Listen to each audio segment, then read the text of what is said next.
One day after the U.S. House voted to repeal major portions of Obamacare, we sit down with one of the most high-profile opponents of the Republican bill. U.S. Congressman Joe Kennedy is a guest on this week's Newsmakers, and Eyewitness News reporter Tim White is here now with Kennedy's reaction.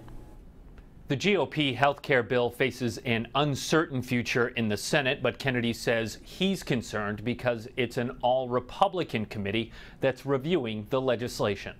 I think it's a really bad bill. Outspoken against the Republican health care bill aimed at repealing and replacing Obamacare. My goal in all of these efforts is to try to make sure that every single American gets access to quality, affordable, accessible health care. You call it Obamacare, you call it Trump care, you call it Ryan care, I don't care what you call it. Congressman Joe Kennedy says he agrees some states have struggled with President Obama's signature domestic policy initiative, but says it's irresponsible to throw out the entire health care bill.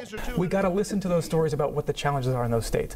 But our Republican colleagues also have to concede that this law for some folks has done really well.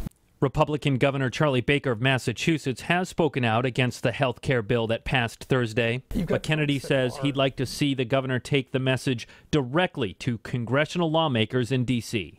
The law passed, and now it's in the Senate, and is a lot closer to getting passed. If you're not willing to fight for this one in Massachusetts, what are you willing to fight for? Senate Republicans are now saying they're going to write their own health care bill, a process that could take weeks, if not months. If the Senate bill differs from the House version, they'll have to come to a compromise before it goes to the president.